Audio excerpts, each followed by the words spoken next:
Hey guys, George here. Welcome back to the channel. So as you can see, the 65-gallon JBJ is set up finally and in place. It is nowhere near ready for these discus fish, obviously. We're going to be talking about this, setting this thing up here in this part of the series. Now this will be a two-part, maybe even a three-part series on getting this tank set up and ready to go for these wild discus that has been an interesting journey to say the least. So anyways, hang in there with me. We'll talk about that when we come back. See you in a minute.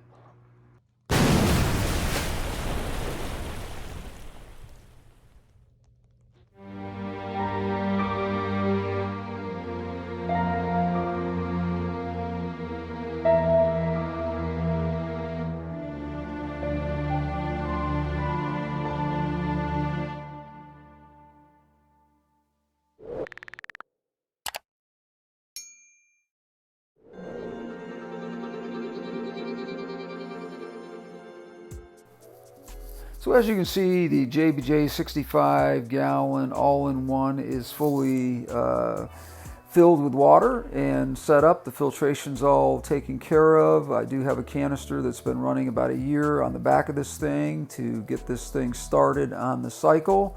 And I also put two sponges in here that were from two other tanks that had a lot of beneficial bacteria. So the angelfish that are in here are kind of the canaries in the coal mine, and this thing should cycle within a week or so. The next big thing is getting the wood in this thing, and we're going to go to that in the next segment of this video, and we should be doing that by getting it started by cleaning it off and getting that ready to go. Hey everybody, so welcome back. We're going to be taking this piece of wood here, which is about 35 to 40 pounds. It's pretty heavy, it's solid, and get it cleaned up here and ready to go in this 65-gallon tank. It's kind of a big piece of wood for in here, but it's going to really be the centerpiece of this tank because I'm not going to put a ton of stuff in here. Pretty much a sand bottom with some rock. Haven't figured out whether it's going to be Surrey stone or something like Frodo stone or something like that. I'm really not positive on that yet. It is for discus fish, so I'm going to research that a little bit more. And of course there will be plants in here, but it's not going to be nearly as heavily planted as I normally do.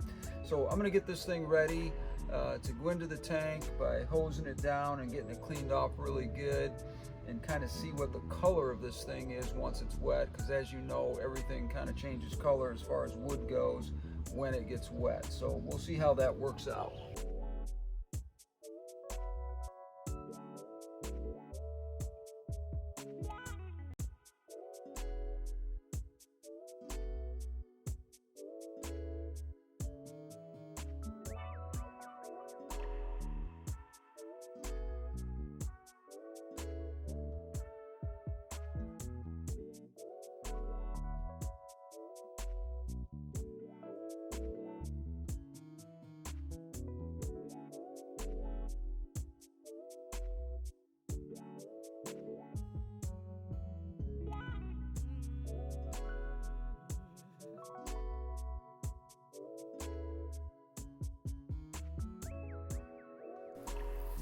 So as you can see, after drying out, I've put this piece of wood back in here and took some shots of it at different angles, and I'm just not real happy with the look of it. It's, I think, a little bit too big for the tank, number one, and number two, I'm very concerned about these tannins. So I'm going to fill this thing up and kind of see where we go from there. So after filling this and looking at it, I like the color of the wood, but I'm not too sure about what's going to happen with these tannins over time, and that is really concerning me. So we're going to have to see over the next several days where we end up on that, and if this piece of wood is going to stay in this tank. If it is a real difficult task to keep these tannins down, and the water changes don't make a huge impact on the tannins and they keep coming back, then we'll probably yank this piece of wood out of there and go with something different. Now, as you can see, after a week, I am still dealing with a lot of tannins here, and it is just way too much. And I really am, for sure going to pull this piece of wood out of here. This is after 50% water changes every single day for a week, and I'm still getting this much coloring in the water, and I just don't want to deal with it. When I talk to friends, they tell me that this can go on for a while. So if you follow the channel, as you know, the long-term goal for this tank is to have it for these wild discus that were just an absolute fiasco to get here. And if you've followed the last couple of videos, you know what I'm talking about as far as what we've gone through to get them here and to get them healthy. Now, there are a couple of them that are still not in perfect shape. They're not going to die by any means, but there's a few fin problems and things like that that are getting cleared up, and all of that's going to work out. But as you can see, these guys are following me all over the place in this tank because, well, we've got a couple of them down there because I keep going back and forth, but they're like thinking I'm going to feed them. I just fed them, and as you know, these guys will eat until they blow. But anyway, bottom line is this tank is not ready for discus fish yet. It will not be ready for discus fish for a couple of weeks yet. The landscape in this tank is going, or the scaping in this tank, I should say, is going to be very different, a huge departure from anything I've done in the past.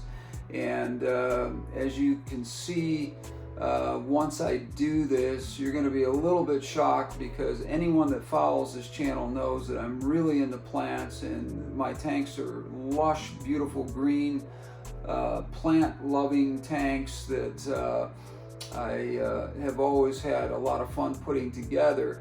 Now, the reason why there's going to be a departure on this is because the nature of the discus fish. Now, they like a sandy bottom tank. What we're going to do is have an off-color white sand on the bottom of this tank. It's going to be probably maybe a couple of inches of sand. I'm having trouble with the kind of wood that I want to use in here. I don't know if I'm going to end up with manzanita or spiderwood. I still haven't got that figured out yet, but I had some pieces of wood that were absolutely beautiful, and I'll insert that into the video here, and I will show you some actual footage of what happened when I put that in there a couple of days later, what this tank looked like. I mean, it literally was so thick with tannins that it looked like tea.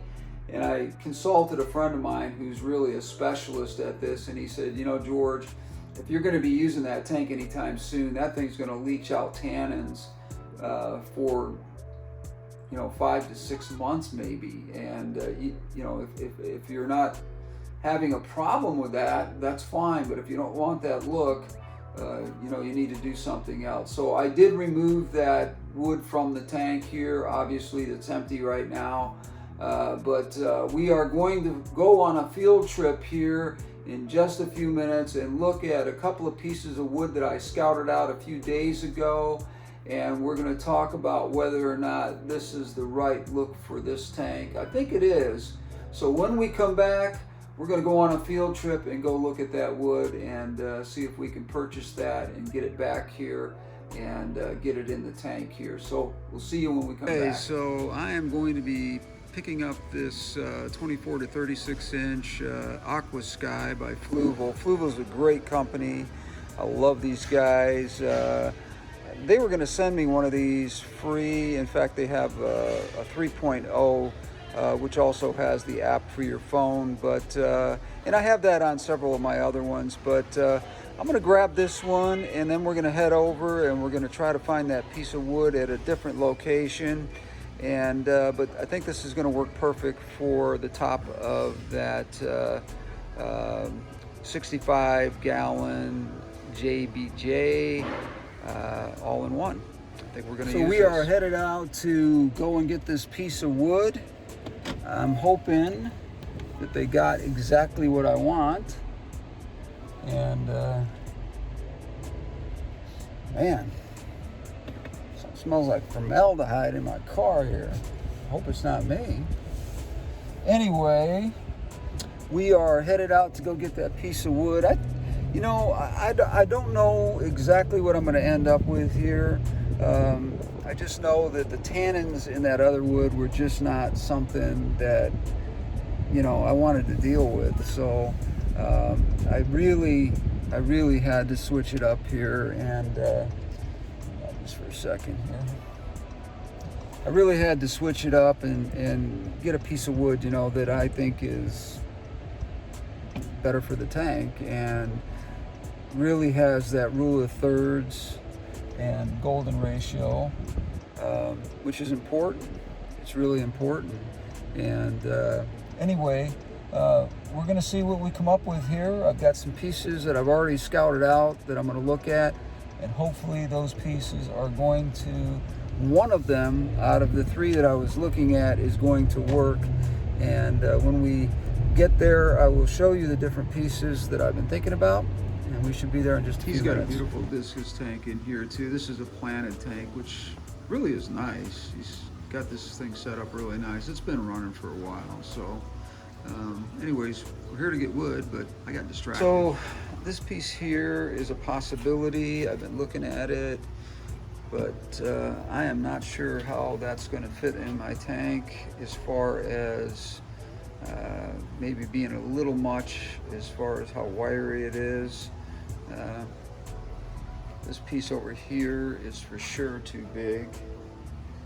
And this guy here, I really didn't look at that closely because it's really not, well, I don't know, maybe setting like that in the tank would not be bad. That is a consideration for sure. Got this guy off here, which could be a problem for the way this thing sits, unless it can sit like this, which I'm sure it can. Yeah, there we go. I'm liking that. I am liking that. Anyways, we'll take a look here and we'll see what we end up with. So we've got our piece of wood, and I couldn't be more excited. I think it's a great piece, and it's tucked away in the back there, as you can see. But I really like it because I think it's got great flow to it. I think it's going to look really good in the tank. I'm really excited about it. Going to be at the house in a minute here. Go up to the gallery and we're going to put this bad boy in there. It's going to have to be weighted down. It's pretty light. It's pretty dried out stuff. So, but I want to do that before I scape the rest of it anyway. I want this wood to be in there, and any of that fungus that might grow on there. This is pretty dry. I might not even get any of that, but if that does happen, I want that to happen before I put the fish in there.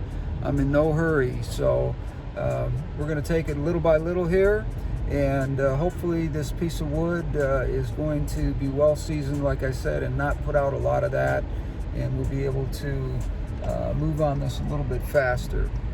Anyways, see you in a minute. So I ended up with this piece of wood here, and I'm gonna go ahead and put this in the tank here to kind of get it seasoned. Sometimes, as I said before, these tend to get a little bit of slime on them when the carbohydrates and the sugar comes out of the water, and the bacteria from the tank tries to eat at it, so it draws it out. If you have a pleco or something like that, they'll feast on this. Autosynclus, any kind of algae eaters are really going to love this kind of stuff. So anyways, we're going to put this in the tank and see how it goes here.